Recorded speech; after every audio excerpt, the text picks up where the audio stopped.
আমার ভাসুর মানে আমার স্বামীর বড় ভাই। আমার স্বামীকে কৌশলে বিদেশ পাঠিয়ে দেয়। আর আমার স্বামী তার বড় ভাইয়ের কথা কিছুতেই অমান্য করেনি। তাই সে বিদেশ চলে গেল। তারপর বাড়িতে আমি আর ভাসুর থাকি। একদিন রাতে ভাসুর বলল, আমার পায়ে খুব ব্যথা করছে, আমায় একটু মেসেজ করে দেবে। ভাসুরের এটা ছিল মিথ্যে অভিনয়। আমি ভাসুরের চিৎকার শুনে আমি তার পায়ে মেসেজ করতে গেলাম। তারপর ভাসুর দরজা লক করে দিল। তারপর আমার সাথে যা ঘটেছিল তা শুনলে তোমাদের মাথা গরম হয়ে যাবে। তাহলে গল্পটা বলি। আমি থাকায় স্বামী শাশুড়ি ভাসুরের সাথে থাকি। আমার স্বামী আর ভাসুর ব্যবসা করে। শাশুড়ি প্রায় অস্ট্রেলিয়ায় থাকতে জানুন আর বড় মেয়ের কাছে। এখন মূল সমস্যাটা বলি। আমার স্বামী আমাকে নিজে পছন্দ করে বিয়ে করতে চেয়েছিল, কিন্তু আমাদের পরিবারের সাথে তাদের আর্থিক অবস্থা মেলে না। আমরা মধ্যবিত্ত, তারা ধনী বলে কেউ রাজি ছিল না। তখন আমার ভাসুর সবাইকে রাজি করান। তবে আমার প্রতি তার অনুরোধ ছিল যে উনার বাচ্চাকে আমি দেখাশোনা করি। ভাসুরের একজন মালয়েশিয়ান ভুল ছিল। সে 1 বছরের বাচ্চাকে রেখে ডিভোর্স করে চলে যায়। বাচ্চাকে তাকে আমি দেখাশোনা করি। বাচ্চাটার বয়স 2 বছর। এখন যাই হোক, মূল ঘটনায় আসি। এখন একদিন দুপুরে বাসায় আমি আর বাচ্চাকে ছিলাম। বাচ্চাকে বিছানায় শুয়ে আমি বাথরুমে গোসল করতে যাই। বাচ্চাকে যেহেতু রুমে একা, তাই ওকে দেখে রাখার জন্য বাথরুমের দরজা খোলা রাখেন। ভাসুর তখন বাইরে আর শাশুড়ি অস্ট্রেলিয়ায়। বরের কাছে বাসার চাবি থাকে। এ সময় দরজায় শব্দ পায় ভাবি বর এসেছে, কারণ চাবিটা ওর কাছেই ছিল। কিন্তু ভাসুরকে দেখে হঠাৎ আমার রুমে ঢুকে পড়তে। বাচ্চাকে তখন কিছুটা কাঁদছিল, তাই মনে হয় বাচ্চার শব্দ এসেছে। এসে ঘনীভূত রুমে ঢুকে পড়ে। আমি অবাক হয়ে গেলাম। কেউ না বলে হঠাৎ এভাবে বাথরুমে ঢুকে পড়ে। আমি তাকে কিছুই বলতে পারিনি। ভাসুর তখন বলেছিল, সরি, আমি জানি না তুমি বাথরুমে ছিলে। এদিনের ঘটনার পর থেকেই ভাসুরের চোখে আমি একটা অন্যরকম দৃষ্টি দেখি। দৃষ্টিটা জানি কেমন, আমার মোটেও ভালো লাগে না। মনে হয় উনি আমার দিকে তাকিয়ে অনেক কিছু ভাবছেন। আমাকে উনি নাম ধরে ডাকতেন, কিন্তু এখন ডাকার ধরনটাও কেমন যেন হয়ে গেছে। এই ঘটনার পর থেকে প্রায় প্রতিদিনই দুপুরে উনি বাসায় চলে আসেন, অথচ আগে প্রয়োজন ছাড়া কখনো আসতেন না। এই সময় আমার বর থাকে প্রতিষ্ঠানের অফিসে। অফিসে কাজ না থাকলেও বরকে কোনো একটা কাজে লাগিয়ে উনি বাসায় থাকেন।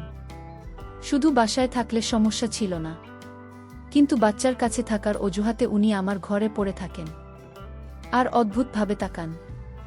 বাচ্চার জন্য আমিও বেশি দূরে সরতে পারি না। বাচ্চাটা কিছুক্ষণ পর পর আমাকে ডাকে। এ অবস্থা প্রায় 2-2.5 মাস ধরে চলছে। হঠাৎ আমার ভাসুর বলল, আমার স্বামীকে বিদেশ পাঠাবে, ভালো একটা বিষ আছে, তাই বেতনও অনেক ভালো, আর তাই আমার স্বামীও না করেনি।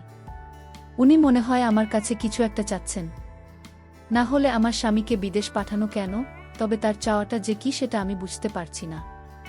আবার ভাবি আমার ধারণা ভুল, কারণ উনি খুবই ভালো একজন মানুষ, খুব খেয়াল রাখেন আমাদের। তাই দ্বিধাটা রয়ে গেছে। আমি কি করলে উনার সাথে সম্পর্কটা আবার আগের মতো হবে? তাছাড়া আমি ওনার মনে কি আছে সেটা কিভাবে বুঝতে পারব? আমার বরকে কি ঘটনা জানাবো নাকি অপেক্ষা করব আরও? আমি ভাবলাম না, বরকে এখন কিছু জানানোর দরকার নেই। আমি আরও কনফার্ম হয়ে তারপর জানানো উচিত আমি মনে করি। বাসুর আমার দিকে অন্যরকম দৃষ্টিতে চেয়ে থাকত। আমি মাঝে মাঝে বলে উঠতাম, আপনি এভাবে কি দেখেন আমার দিকে তাকিয়ে? তখন উনি বলতো, আসলে কি বলবো, আমি খুব কষ্টে আছি। আমার কষ্টটা যদি তোমার কাছে বলি তুমি হয়তো কি মনে করো তা আমি জানি না, তবে তুমি আমার বাচ্চাটাকে নিজের মনে করে লালন পালন করছো, এতে আমি অনেক খুশি। সত্যিকার অর্থে তুমি একজন ভালো ঘরের মেয়ে, কারণ এখনকার যুগের মেয়েরা তার নিজের সন্তানের প্রতি এতটা কেয়ার করে না যতটা তুমি আমার বাচ্চাটাকে করছো। আমি তোমার এই ঋণ কোনোদিন শোধ করতে পারবো না।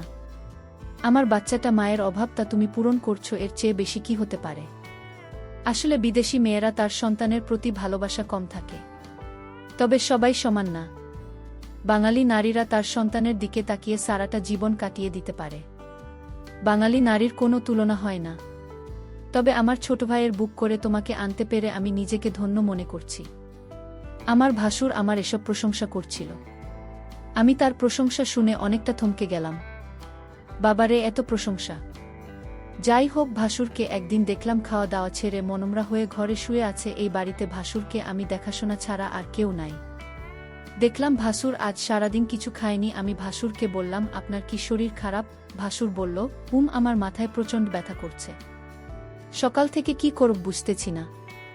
আমি ভাসুরকে বললাম, আমি কি মাথায় একটু মেসেজ করে দিব? মেসেজ করে দিলে হয়তো ব্যথাটা কিছুটা কমে যাবে। ভাসুর আমার মেসেজের কথা শুনে অনেকটা খুশি হল। সে চেয়েছিল তার মাথায় মেসেজ করে দিই। আমি ভাসুরের মাথায় মেসেজ করছিলাম, এমন সময় সে বলল, দেখো, তুমি মেসেজ শুরু করতেই আমার ব্যথাটা অনেকটা কমে গেছে। তোমার হাতে কি জাদু আছে নাকি? আমি তার কথা শুনে কিছুটা অবাক হলাম। আমি বললাম, মেসেজ করে দিলে এমনই ব্যথা কমে যায়? এখানে হাতের জাদু বলতে কিছু নেই। মেসেজ করলে ব্যথা কমে যাবে, এটাই স্বাভাবিক। ঠিক আছে, তোমাকে অনেক ধন্যবাদ মেসেজ করে দেওয়ার জন্য। আমার মাথাব্যথা কমে গেছে। কিন্তু ভাসুরের মাথাব্যথা ছিল না। মাথা ব্যথার অভিনয় করেছিল আমার সাথে। আমি এটা বুঝতে পারি। আমি যখন তার রুম থেকে বের হই তখন সে একা একা বলছিল। আমি ধীরে ধীরে আমার প্রতি ভালো মন মানসিকতা তৈরি করছি, সেটা আমি বুঝতে পারলাম। ভাসুর কেন আমার সাথে এমন মিথ্যা নাটক করেছিল, তার উদ্দেশ্যটা কি ছিল তা আমার জানা খুব জরুরি ছিল। আমি বাড়িতে আছি, ভাসুরের সন্তান আর আমার ভাসুর। এরপর দিন আবার সেই অভিনয় শুরু করল। সে আস্তে করে চিৎকার করছে আর বলতে লাগলো, আমার মাথা ব্যথা করছে। এখন কি করব?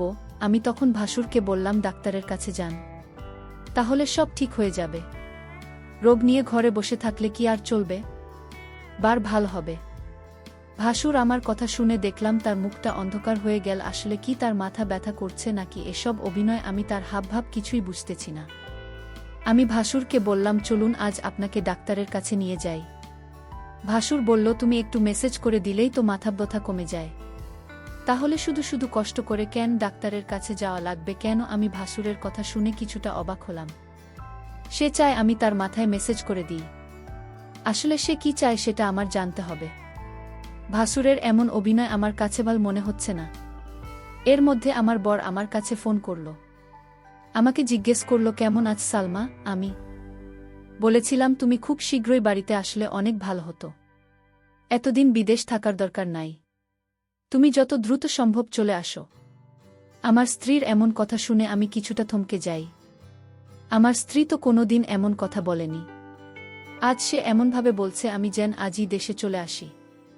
আমি সালমাকে জিজ্ঞেস করলাম, তোমার কোনো অসুবিধা হচ্ছে? সালমা বলল, না, তেমন কোনো সমস্যা হচ্ছে না। বর ভাই জান তোমার খোঁজ খবর রাখে তো? আমি বললাম, ভালোই খোঁজ খবর রাখে। ঠিক আছে, এখন রাখি, পরে কথা হবে। ভাসুর আড়ালে থেকে আমার সমস্ত কথাগুলো শুনছিল। কথা শেষ হতেই ভাসুর চলে গেল তার রুমে। রাত হল, ভাসুর আমায় ডাকছে, বলছে, সালমা, আজ আমার পায়ে অনেক ব্যথা করছে। বুঝলাম না আমার কি হয়েছে। দিন দিন রোগ বেড়ে চলেছে। তুমি কিছু মনে না করলে আমার পায়ে একটু মেসেজ করে দাও। সে ব্যথায় চিৎকার করছে আর বলছে আমার পায়ে অনেক ব্যথা করছে। আমি ভাসুরের চিৎকার শুনে তার পায়ে মেসেজ করতে শুরু করলাম। ভাসুর তখন ঘুমিয়ে পড়ল। ভাসুর ঘুমিয়ে রইল আর আমি তার পায়ে মালিশ করে দিচ্ছিলাম। কিন্তু ওইদিকে বাচ্চাটা কাঁদছিল। আমি ভাসুরকে বললাম, আপনি ঘুমিয়ে পড়েছেন, বাচ্চাটা কাঁদছে, আমি চলে যাই। তখন ভাসুর বলল, ঠিক আছে, বাচ্চাটাকে ঘুম পাড়িয়ে আবার এসো। ভাসুর আমার সাথে এমন করছে মনে হচ্ছে আমি এ বাড়ির চাকরানির। সারাক্ষণ তার সে বলতো আমার করতে হয়। আমি তো এই পরিবারের সমস্ত কাজ করতে করতে আমি অনেক ক্লান্ত, কিন্তু আমার কষ্ট কি আর কেউ বোঝে? পরের দিন আমি বলেছিলাম ভাসুরকে, আপনার মাথায় ব্যথা, পায়ে ব্যথা, আর চলুন আপনার চিকিৎসা করাব। আজ আমি আপনাকে ডাক্তারের কাছে নিয়ে যাব, আপনি না যেতে চাইলে আপনাকে জোর করে নিয়ে যাব। ভাসুর মনে হচ্ছে গলা শুকিয়ে গেল, কারণ ডাক্তারের কাছে গেলে হয়তো সত্যটা পাশ হয়ে যাবে, তার কোনো রোগ ধরা পড়বে না, তখন হয়তো আমার চোখে সে দোষী হয়ে যাবে। এটা ভেবেই ভাসুর ডাক্তারের কাছে যেতে চাইত না। আমি সেটা ভালো করে বুঝতে পারতাম।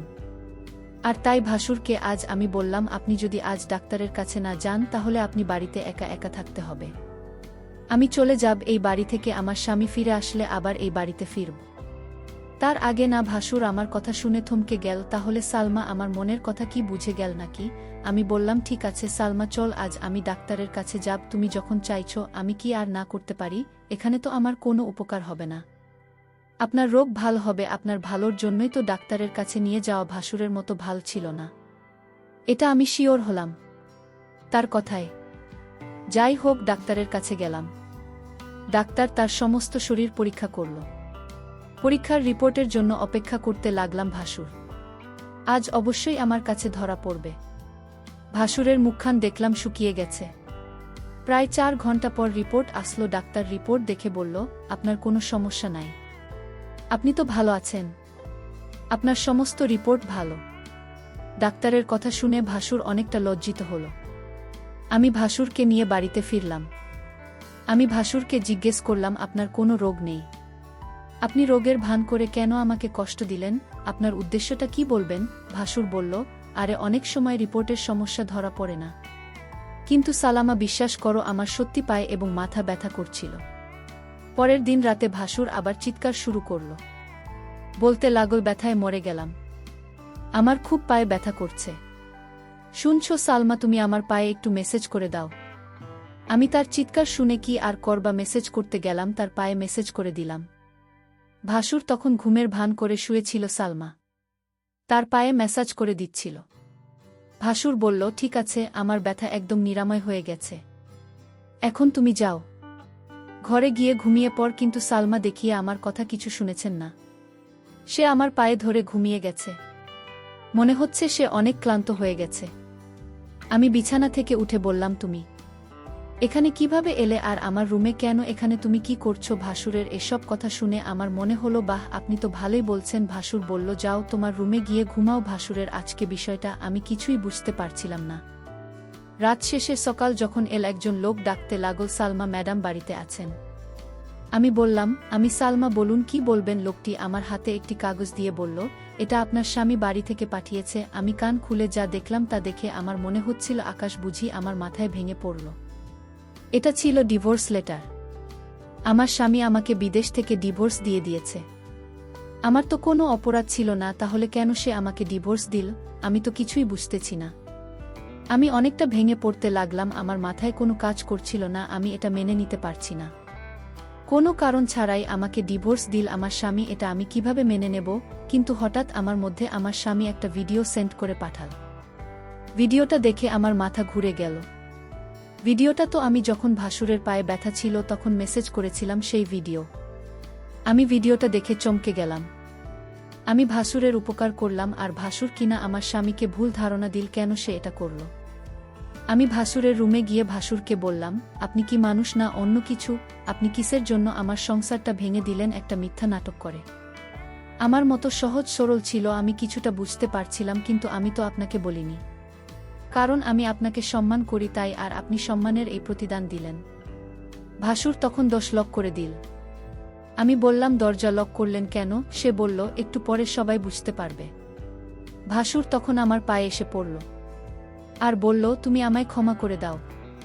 আমি যা করেছি আমার সন্তানের জন্য করেছি। আমি চেয়েছি তুমি আমার সন্তানের জননী হও। আমার সন্তানকে তুমি যেভাবে লালন পালন করেছ এতে আমি অনেক খুশি। আমি চাই তুমি আমার হয়ে সারা জীবন থাকো। আর তাই তো আমি এটা করেছি, নিজের সন্তানের জন্য সকল বাবা মা সব কিছু করতে পারে। আমাকে তুমি ক্ষমা করে দিও।